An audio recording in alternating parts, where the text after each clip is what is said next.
মাপ নাই। আর একটা কথা মনে রেখে দিও, একটা হলো হকুল্লাহ আর একটা হলো হকুন নাস। একটা হলো আল্লাহর হক আর একটা হলো বান্দার হক। তুমি নামাজ কাজা করেছো, আল্লাহর হক আদায় করোনি। রোজা কাজা করেছো, আল্লাহর হক আদায় করোনি।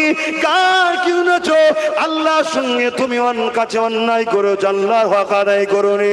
কিন্তু কোন গরিবের তেরপল চুরি করে নিয়েছো, কোন গরিবের চাল চুরি করে নিয়েছো, কোন গরিবের ঘরের টাকা মেরে নিয়েছো, কোন গরিবকে মিথ্যা কেস দিয়েছো, কোন গরিবের ছেলেকে গ্যাজার কেস দিয়েছো, কোন গরিবের ছেলের উপরে জুলুম অত্যাচার করেছো, যে কিনা তার উপযুক্ত নয় তার উপরে জোর করে চাপিয়ে দিয়েছো। এটা হলো হকুন নাস। যতক্ষণ পর্যন্ত না ওই গরিবটা মাফ করে দেয়, ওই ছেলেটা মাফ করে দেয়, ওই বাড়িওয়ালাটা মাফ করে দেয়, ততক্ষণ পর্যন্ত আমার আল্লাহ জানিয়েছে আমি আল্লাহ তাদেরকে মাফ করব না। তাই বলে দিয়ে যায়